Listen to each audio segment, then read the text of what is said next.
Welcome to Sinister Memory. If you're new here, subscribe now and let us know in the comments where you're listening to this story.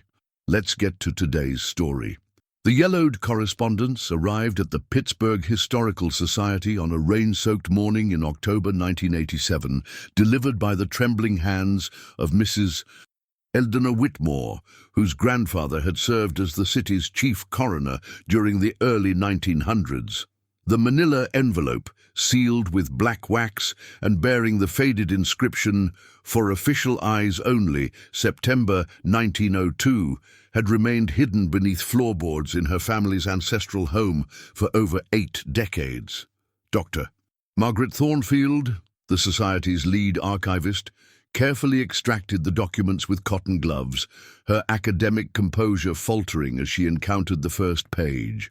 Written in the precise hand of Coroner Samuel Whitmore, the report bore an official seal that had long since cracked with age.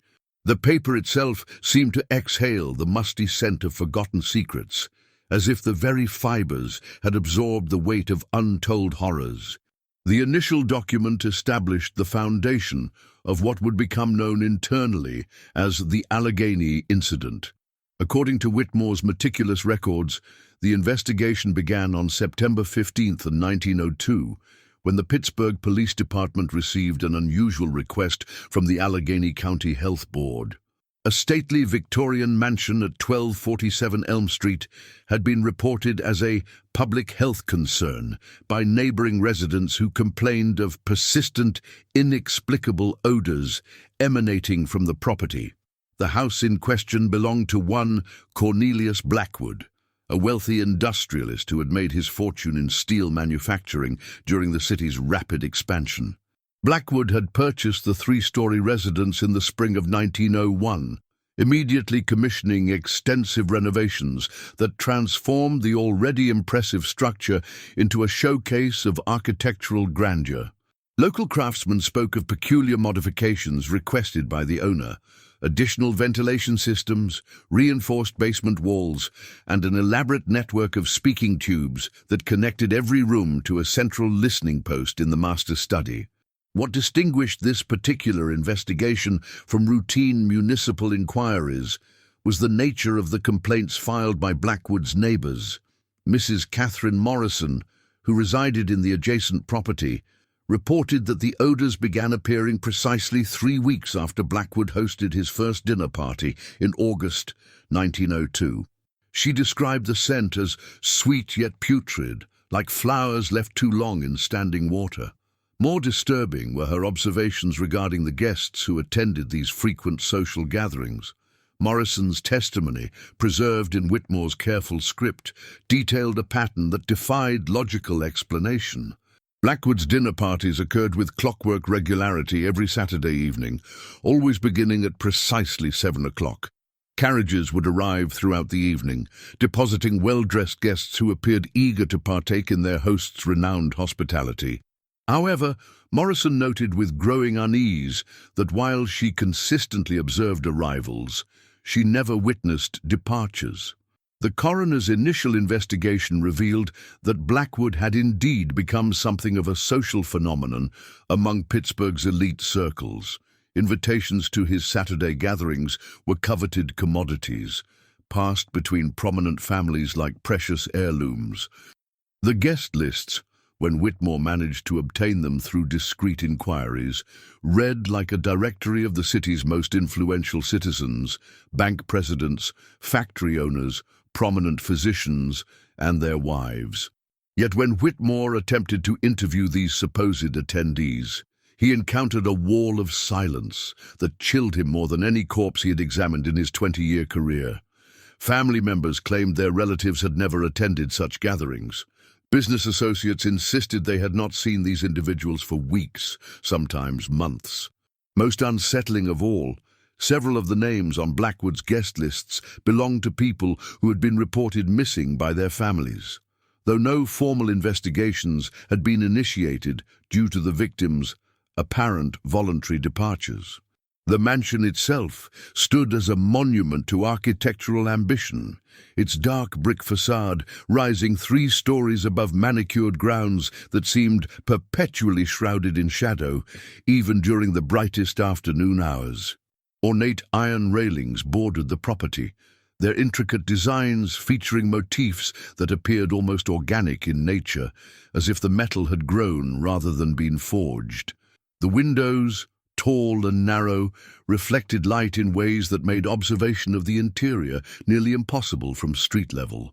Whitmore's preliminary examination of the property's exterior revealed subtle details that troubled his methodical mind. The foundation showed signs of recent excavation, though city records indicated no permits had been filed for such work. The basement windows had been bricked over from the inside, their glass panes painted black to prevent any glimpse of the chambers below. Most peculiar of all, the main entrance bore a brass nameplate that seemed to shift in appearance depending upon the angle of observation, sometimes reading Blackwood Estate, and other times appearing to display symbols that belonged to no known alphabet. As September's final days approached, Whitmore prepared to request official authorization for a formal investigation of the property, unaware that his inquiry would soon uncover secrets that would haunt Pittsburgh's official records for generations to come. The authorization for formal investigation arrived on September 28, 1902, bearing the signatures of both Mayor William Magee and Police Chief Daniel O'Malley. Coroner Whitmore's request had been expedited through official channels with unprecedented speed, a circumstance that would later strike him as peculiar given the bureaucratic delays that typically plagued municipal proceedings. The document granted him full access to the Blackwood property, accompanied by 2 police officers and a representative from the health department.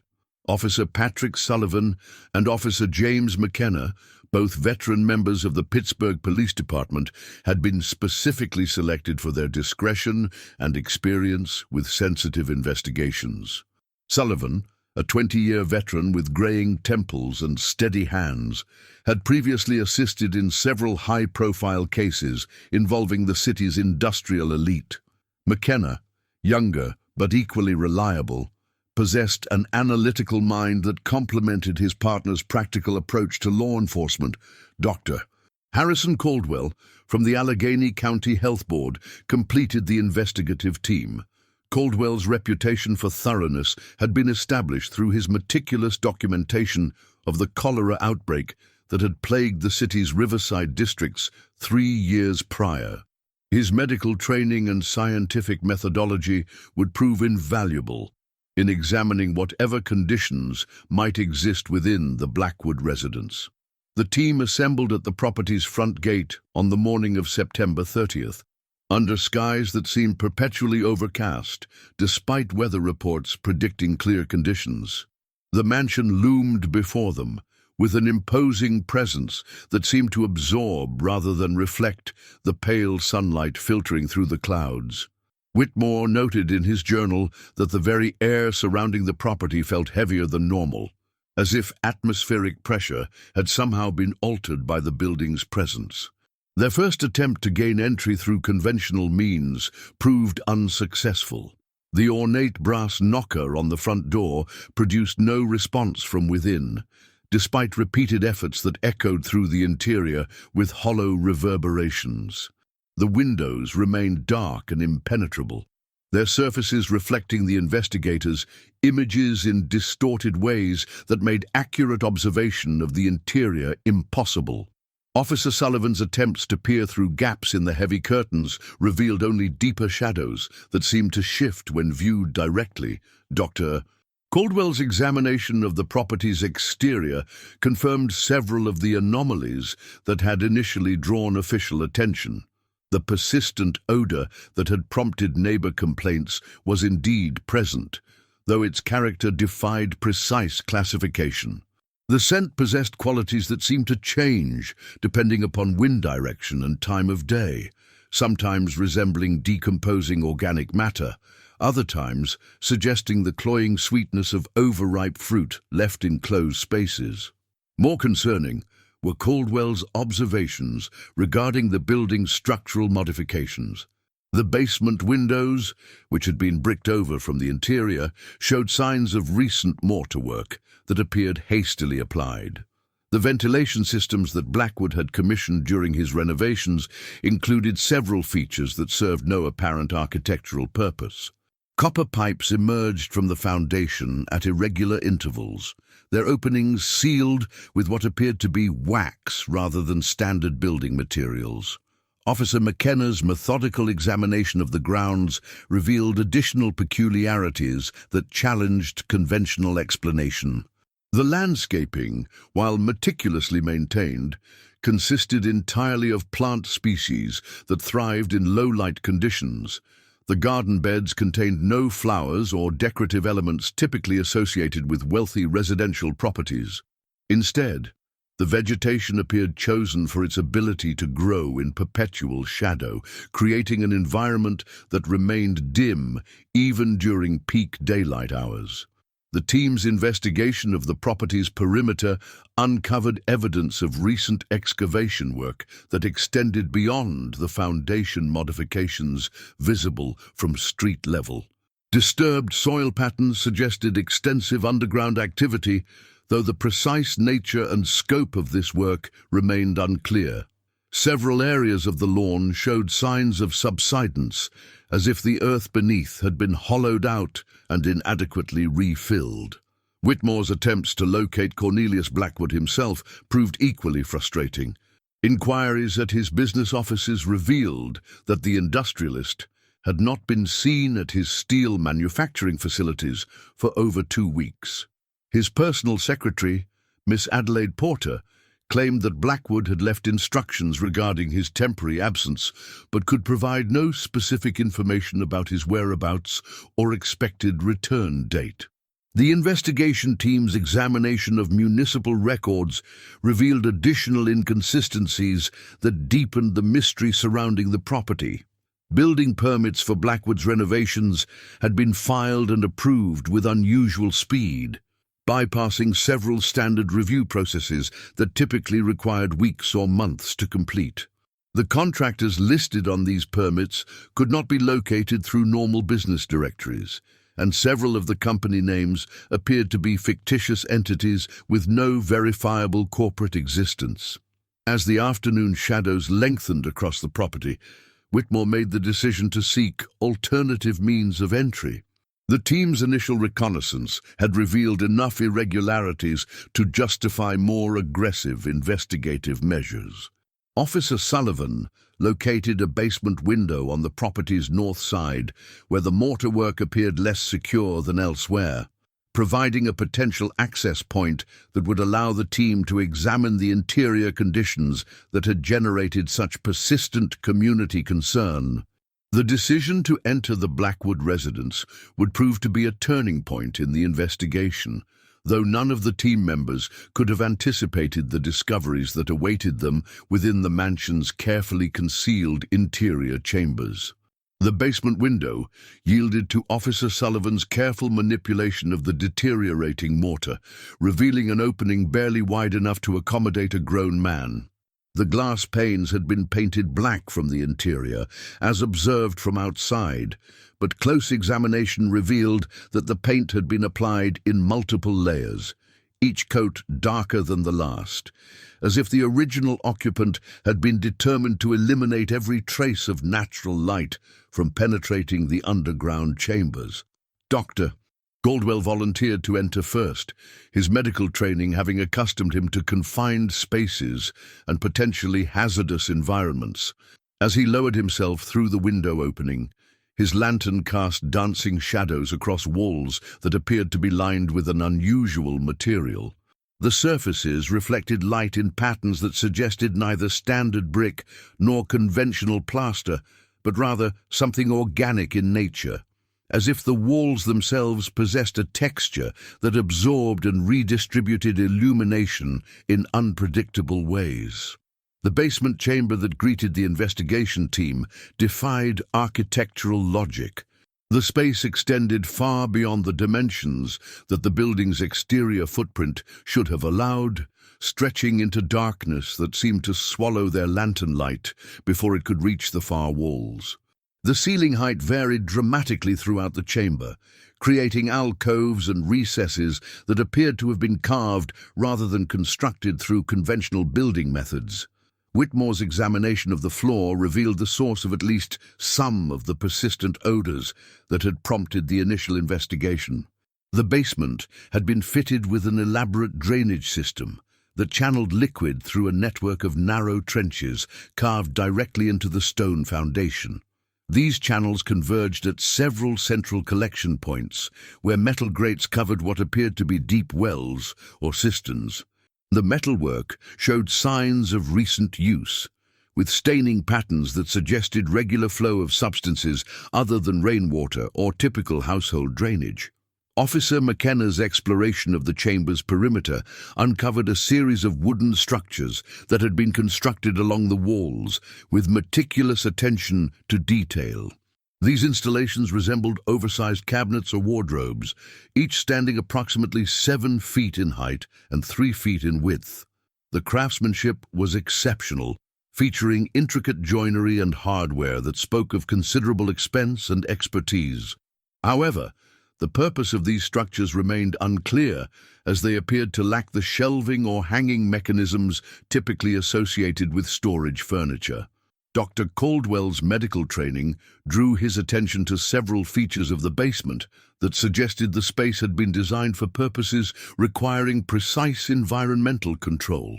The ventilation system that Blackwood had commissioned included mechanisms for regulating both temperature and humidity with remarkable precision. Copper pipes ran along the ceiling in complex patterns, connecting to devices that appeared to monitor and adjust atmospheric conditions throughout the chamber. The investigation team's systematic examination of the basement revealed evidence of recent occupancy that contradicted the apparent abandonment of the property's upper levels. Tables and workbenches bore tools and materials that showed signs of regular use. Glass containers of various sizes lined shelves built into the walls, their contents obscured by dark liquids that reflected the lantern light with an oily sheen. The arrangement suggested ongoing work of a scientific or experimental nature, though the specific purpose remained unclear. Whitmore's documentation of the basement's contents included detailed sketches of several items that defied easy categorization. Metal instruments of unknown purpose hung from hooks along one wall, their designs suggesting medical or surgical applications, yet featuring modifications that served no apparent therapeutic function. The craftsmanship was exceptional, with each piece bearing the hallmarks of custom manufacture rather than standard medical supply production. Officer Sullivan's investigation of the drainage system revealed that the channels carved into the floor followed patterns that seemed to serve purposes beyond simple waste removal. The trenches formed geometric designs that created a complex network throughout the chamber, with intersections and convergence points that suggested careful planning and specific intent. The staining patterns within these channels indicated regular use, though the nature of the substances that had flowed through them remained unclear. The team's exploration of the basement's eastern section uncovered a staircase leading to what appeared to be a sub-basement level. The stairs descended into darkness that their lanterns could not penetrate, and the air rising from below carried scents that made Dr. Caldwell's medical training inadequate for classification. The odors suggested decomposition, yet possessed qualities that indicated processes more complex than simple organic decay. As the investigation team prepared to descend to the lower level, Whitmore noted several details that would later prove significant in understanding the full scope of Blackwood's activities. The basement walls bore markings that appeared to be some form of record-keeping system, with dates and symbols carved directly into the surface. The most recent entries corresponded to the Saturday evenings when neighbors had observed guests arriving at the property, though the symbols accompanying these dates belonged to no notation system that any team member could recognize. The decision to explore the sub-basement level represented a crucial juncture in the investigation, as the team prepared to uncover evidence that would fundamentally alter their understanding of the Blackwood property and its owner's true activities within the carefully concealed chambers beneath his elegant Victorian mansion. The descent into the sub-basement revealed architectural impossibilities that challenged the investigation team's understanding of both engineering and physics. The staircase, carved from what appeared to be a single piece of dark stone, spiraled downward for a distance that should have placed the team well below the water table of the Allegheny River. Yet the chambers they encountered remained completely dry, with air circulation that suggested ventilation systems extending far beyond the scope of any residential construction project. Dr. Caldwell's lantern illuminated walls that bore no resemblance to conventional basement construction. The surfaces appeared to have been hewn from living rock, yet the smoothness and uniformity of the finish indicated tools and techniques far more sophisticated than standard excavation methods. Mineral deposits along the walls created patterns that seemed almost deliberate in their arrangement, as if the natural formations had been guided or encouraged to grow in specific configurations. The sub-basement chamber extended in multiple directions from the base of the stairs, creating a network of interconnected rooms that defied the modest footprint of the house above. Whitmore's attempts to map the layout proved frustrating, as passages seemed to curve back upon themselves in ways that made accurate measurement impossible. The team's progress through the chambers required careful attention to their route, as the similarity of the corridors created a disorienting maze that could easily trap unwary explorers. Officer McKenna's examination of the chamber floors revealed the continuation of the drainage system observed in the basement above. However, at this lower level, the channels had been carved with even greater precision, creating patterns that serve purposes beyond simple liquid collection.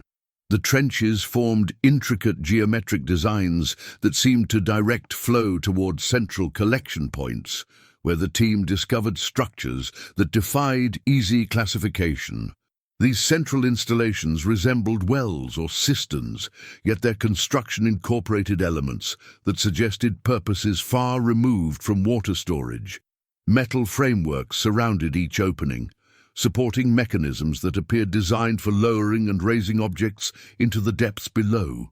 The metalwork showed signs of regular use, with wear patterns that indicated frequent operation of the lifting devices. Dr. Caldwell's medical training proved inadequate for understanding the purpose of several installations discovered throughout the sub-basement chambers. Tables constructed from the same dark stone as the walls bore staining patterns that suggested regular use for procedures requiring precise positioning and restraint. Metal fixtures embedded in the stone surfaces indicated the attachment of devices or instruments, though none of these implements remained in place for examination. The team's exploration of the chamber network uncovered storage areas that contained materials and supplies, suggesting long-term planning and systematic organization.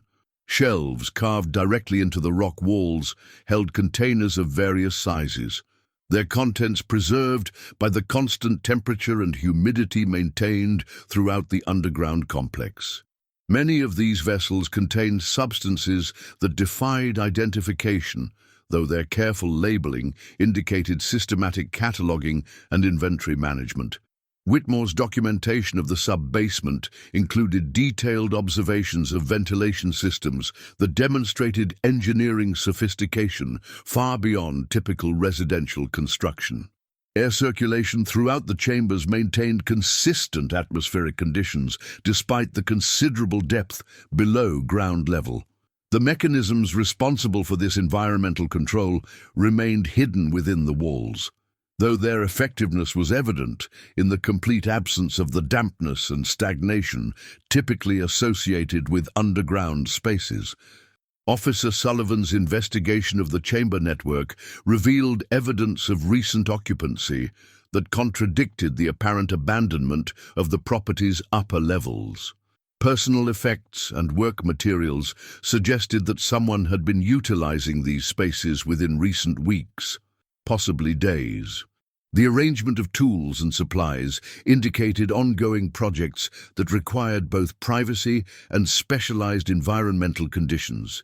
The most disturbing discovery in the sub-basement chambers came when Dr. Caldwell's lantern illuminated a section of wall that bore markings distinctly different from the carved symbols observed elsewhere.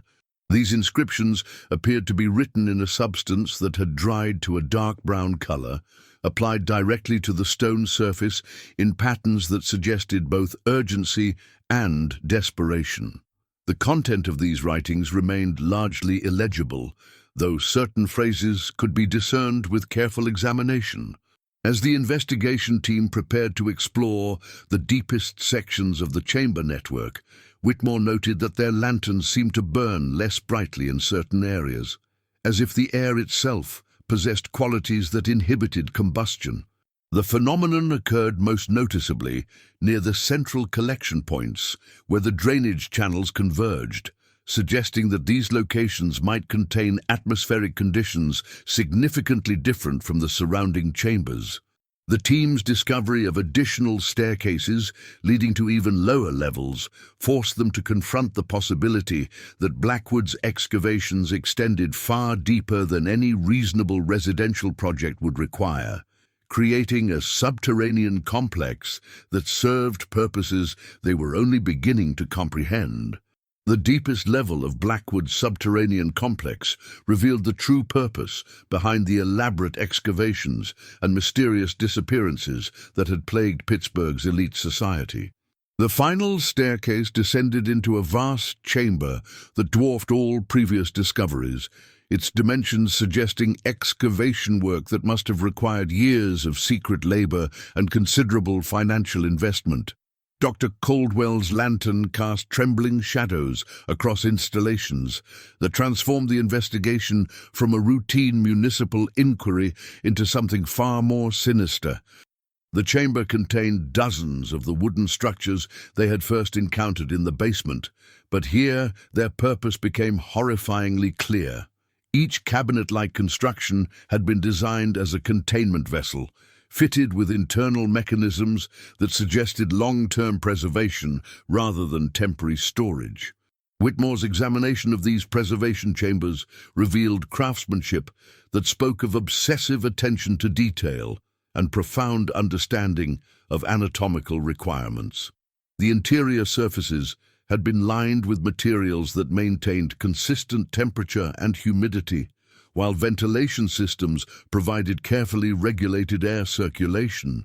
Metal fixtures within each chamber indicated the attachment of monitoring devices, suggesting systematic observation and documentation of whatever had been stored within. Officer McKenna's investigation of the chamber's central area uncovered the focal point of Blackwood's activities, an elaborate table constructed from the same dark stone that formed the walls and floors throughout the complex.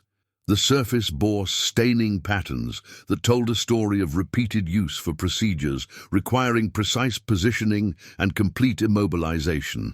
Channels carved into the stone directed liquids toward collection vessels positioned beneath the table, creating a drainage system that explained the persistent odors that had first drawn official attention to the property. The team's systematic examination of the preservation chambers revealed evidence that confirmed their worst suspicions regarding the fate of Blackwood's dinner guests. Personal effects found within several containers matched descriptions of items belonging to individuals who had been reported missing by their families. Jewelry, clothing fragments, and personal documents created a catalogue of disappearances that stretched back to the beginning of Blackwood's residence in the property. Dr. Caldwell's medical training allowed him to interpret physical evidence that painted a picture of systematic collection and preservation activities.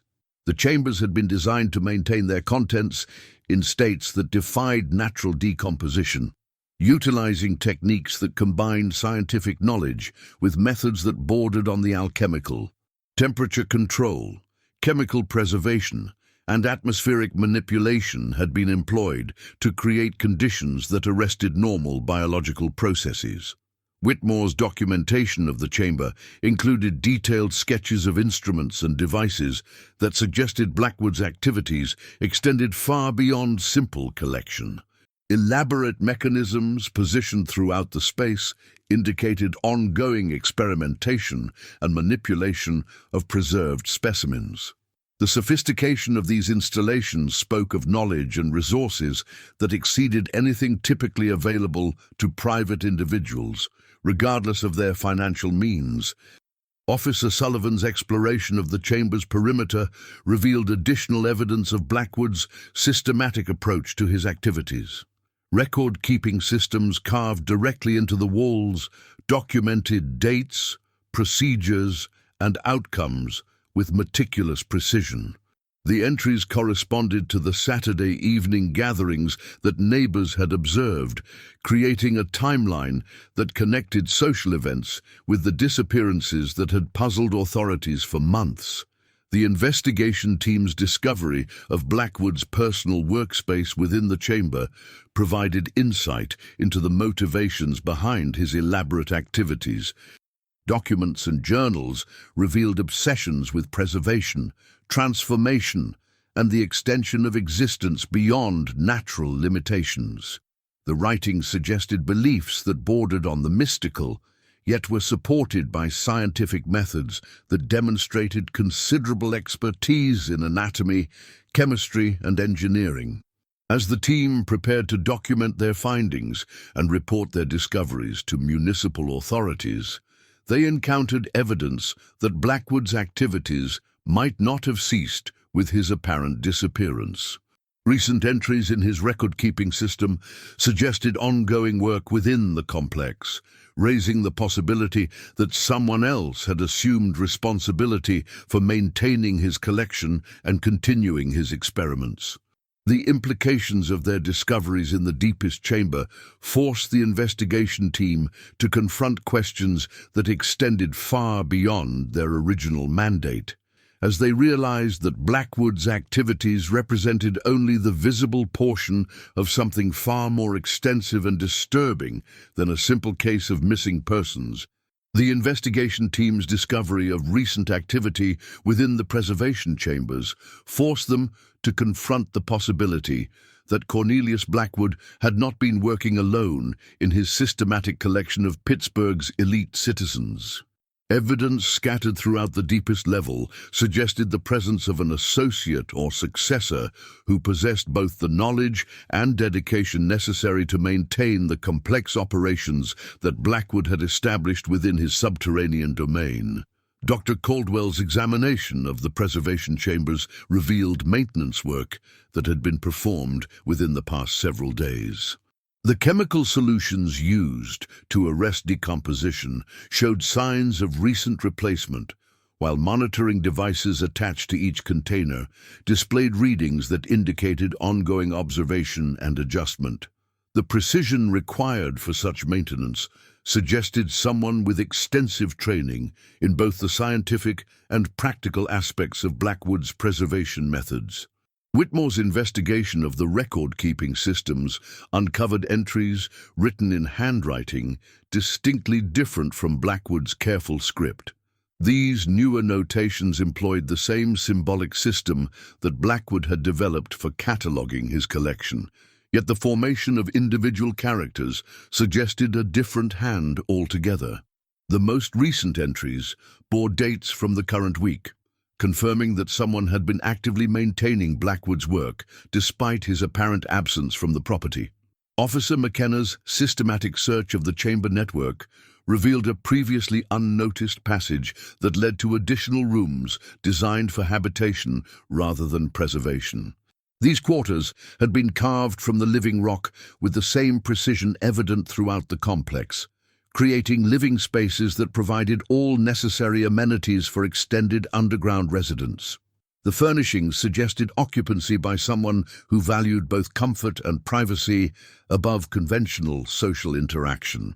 The residential chambers contained personal effects that provided clues to the identity of Blackwood's associate. Medical texts and anatomical references filled shelves carved into the walls, while correspondence addressed to Dr. Ephraim Blackwood suggested a family connection that explained both the knowledge and dedication required to continue Cornelius Blackwood's work. The letters, dating back several years, revealed a collaboration between the brothers that had begun long before the construction of the preservation complex. Dr. Caldwell's examination of the medical literature found within the residential quarters revealed expertise that exceeded anything typically available through conventional medical education. The texts included works on preservation techniques, anatomical manipulation, and life extension that suggested access to knowledge from sources far removed from standard academic institutions. Marginal notes throughout these volumes indicated ongoing experimentation and refinement of methods that pushed the boundaries of accepted medical practice. Officer Sullivan's investigation of the correspondence between the Blackwood brothers uncovered the philosophical foundation that had motivated their systematic collection activities. The letters revealed shared beliefs regarding the temporary nature of human existence and the possibility of extending life through careful preservation and manipulation of biological processes. Their correspondence suggested that the dinner parties and subsequent disappearances represented not random predation, but systematic selection based on specific criteria related to their experimental goals. The team's discovery of detailed plans for expansion of the preservation complex indicated that the Blackwood brothers had envisioned their activities as merely the beginning of a much larger enterprise. Architectural drawings showed proposed excavations that would have created underground chambers extending throughout the neighborhood, connected by tunnels that would allow discreet transportation of specimens and supplies. The scope of these plans suggested ambitions that extended far beyond the current property boundaries. Whitmore's examination of recent entries in the brothers' shared journals revealed growing concern about official attention to their activities. References to the health department complaints and police inquiries indicated awareness that their operations had attracted unwanted scrutiny. More disturbing were indications that they had developed contingency plans for relocating their collection and continuing their work in alternative locations should circumstances require abandonment of the current facility. The investigation team's exploration of the residential chambers uncovered evidence that Dr. Ephraim Blackwood remained somewhere within the complex, possibly observing their activities from concealed vantage points throughout the underground network. Personal effects showed signs of recent use, while food supplies and other necessities indicated preparation for extended isolation. The arrangement suggested someone who had anticipated the need to remain hidden while maintaining the preservation systems that represented years of careful work. As the team prepared to expand their search for the elusive Dr. Blackwood, they discovered additional passages leading deeper into the earth, suggesting that their exploration had revealed only a portion of the brothers' subterranean domain. The implications of these discoveries forced them to consider that the Blackwood property might serve as the center of a network extending throughout Pittsburgh's underground infrastructure. The investigation team's pursuit of Dr. Ephraim Blackwood led them through passages that descended far beyond any reasonable excavation depth, creating a labyrinthine network that seemed to extend beneath much of Pittsburgh's industrial district. The tunnels showed evidence of construction techniques that surpassed anything the team had previously encountered, with engineering sophistication that suggested resources and expertise far beyond what two individuals, regardless of their wealth and knowledge, should have been able to command. Whitmore's documentation of the tunnel system revealed connections to Pittsburgh's existing underground infrastructure, including abandoned mine shafts, forgotten sewer systems, and basement levels of buildings throughout the city's commercial district. The integration of these existing passages with the Blackwood excavations created a transportation network that would have allowed discrete movement of materials and specimens across considerable distances without detection by surface authorities. Dr. Caldwell's examination of the tunnel walls uncovered evidence that the brothers' activities had been supported by a network of collaborators whose identities remained concealed within coded references throughout their correspondence. Symbols carved into the stone at regular intervals appeared to serve as navigation markers, while also indicating way stations where supplies and equipment had been cached for ongoing operations. The systematic nature of these installations suggested planning and coordination that extended over many years. Officer McKenna's investigation of the tunnel network's eastern branch led to discoveries that fundamentally altered the team's understanding of the scope and purpose of the Blackwood enterprise. Hidden chambers contained preservation facilities that dwarfed those found beneath the original property, with dozens of additional containment vessels arranged in systematic rows that created the impression of a vast underground museum dedicated to the collection and display of human specimens. The preservation chambers in these deeper facilities demonstrated technological advancement that exceeded anything the team had previously encountered. Environmental controls maintained precise atmospheric conditions through mechanisms that operated without any apparent connection to surface power sources. The sophistication of these systems suggested access to scientific knowledge and engineering capabilities that challenged contemporary understanding of what was technically possible.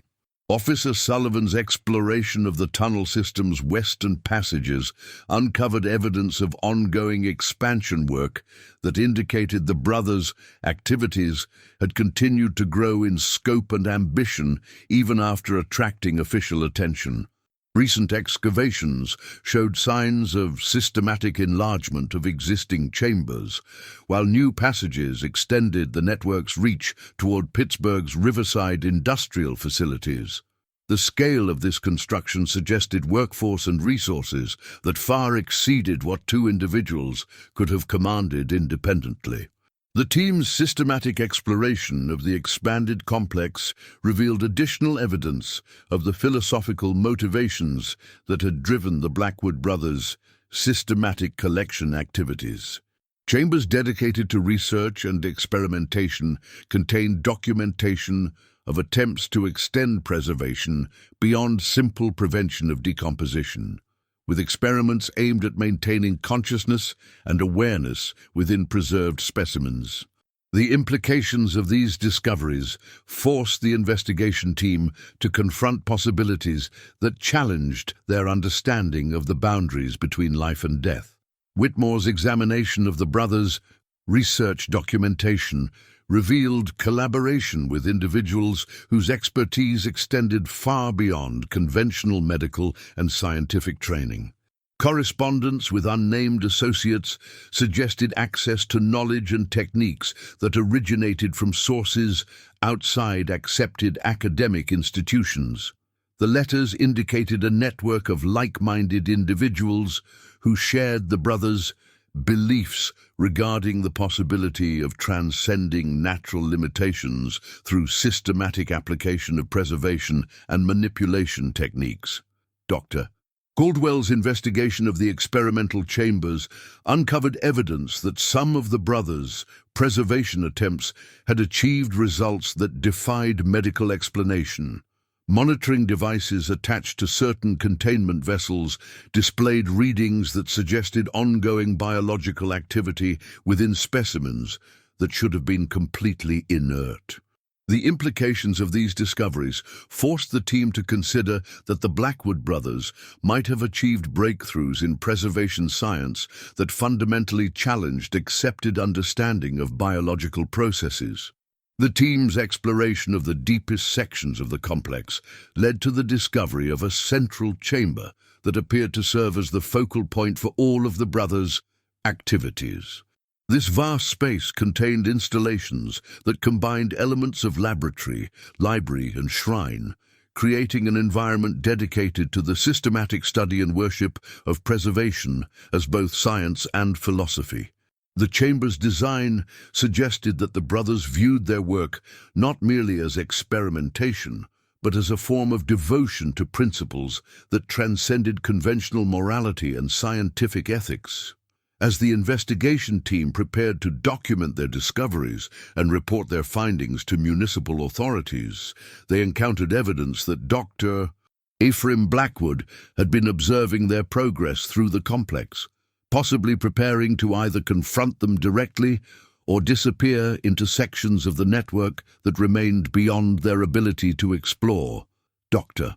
Margaret Thornfield closed the final document in Coroner Whitmore's collection with trembling hands, her academic composure shattered by the implications of what she had discovered within the yellowed pages. The investigation team's official report, dated October 15, 1902, concluded with entries that defied rational explanation and challenged every assumption about the boundaries between scientific inquiry and something far more sinister. The final entries in Whitmore's meticulous documentation describe the team's encounter with Dr. Ephraim Blackwood in the deepest chamber of the underground complex. The physician had not fled or hidden from the investigators, but rather had been waiting for them in the central preservation facility, surrounded by the fruits of decades of systematic collection and experimentation. His appearance, according to Whitmore's careful observations, suggested someone who had been subjected to the same preservation techniques that he and his brother had perfected on their unwilling subjects. Dr. Caldwell's medical examination of Ephraim Blackwood revealed physiological impossibilities that challenged everything the physician understood about human biology. The man's skin possessed a translucent quality that suggested arrested decomposition, while his movements displayed the mechanical precision of someone whose natural reflexes had been replaced by conscious control of every bodily function. Most disturbing of all, his eyes retained awareness and intelligence that indicated complete consciousness, despite physical modifications that should have resulted in immediate death. Officer McKenna's attempts to apprehend Dr. Blackwood proved futile, as the physician demonstrated abilities that exceeded normal human limitations. His knowledge of the tunnel network allowed him to disappear into passages that the investigation team had not yet discovered, while his apparent immunity to physical harm made conventional law enforcement methods ineffective. The pursuit through the underground complex became a nightmare of wrong turns and dead ends that left the officers questioning their own sanity. The investigation team's final exploration of the preservation chambers revealed the ultimate scope of the Blackwood brothers' activities. Hundreds of containment vessels filled the deepest levels of the complex, each housing specimens that had been collected over decades of systematic predation upon Pittsburgh's elite society. The preservation techniques had maintained not only physical integrity, but also consciousness and awareness, creating a vast collection of living individuals trapped in states that defied natural law. Whitmore's documentation of these discoveries included detailed observations of the specimens, apparent awareness of their circumstances. Monitoring devices attached to each containment vessel displayed readings that indicated ongoing mental activity, while subtle movements suggested attempts at communication despite physical constraints that made conventional interaction impossible. The implications of these observations forced the investigation team to confront the possibility that the preserved individuals retained full consciousness of their imprisonment. Officer Sullivan's examination of the brothers' research documentation revealed the philosophical foundation that had motivated their systematic collection activities. The Blackwood brothers had viewed their work as a form of immortality research, believing that consciousness could be preserved indefinitely through careful manipulation of biological processes. Their experiments had achieved results that exceeded their original goals, creating a form of existence that transcended both life and death while trapping their subjects in states of eternal awareness. The investigation team's attempts to document their discoveries for official reporting encountered obstacles that suggested forces beyond their understanding were working to conceal the truth about the Blackwood complex. Photographic equipment malfunctioned in the presence of the preservation chambers, while written documentation seemed to fade or become illegible when removed from the underground environment. The team's efforts to create permanent records of their findings proved increasingly futile, as evidence of the brothers' activities seemed to resist conventional documentation methods. Dr. Thornfield's examination of the final pages in Whitmore's collection revealed that the investigation had been officially terminated on October 20th, 1902, with all evidence sealed under municipal authority. The Blackwood property had been condemned and filled with concrete, while the tunnel network had been sealed at multiple points to prevent further access. Official records indicated that Cornelius Blackwood had died in an industrial accident, while his brother Ephraim had been committed to a private asylum where he remained until his death in 1924. The archivist's research into municipal records from the period revealed systematic suppression of information related to the Blackwood investigation. Newspaper accounts of the missing persons cases had been removed from public archives, while police records showed gaps that corresponded to the investigation period. The official silence surrounding the case suggested coordination between multiple authorities to ensure that the truth about the brothers' activities would never reach public awareness. As Dr. Thornfield prepared to return the documents to their sealed storage, she discovered a final note written in Whitmore's hand that had been inserted between the last pages of his report. The coroner's final words warned that the preservation chambers had not been destroyed during the official sealing of the complex, and that Dr. Ephraim Blackwood's apparent death in the asylum had been carefully staged to allow his return to the underground network that remained intact beneath Pittsburgh's industrial foundations. Thank you for joining us for another episode of Sinister Memory. If you enjoyed today's investigation, subscribe to our channel and ring the notification bell to be alerted when we unveil our next dark chronicle. Share your thoughts about this case in the comments below. We read every single one, and your ideas often lead us to our next investigation. Until next time.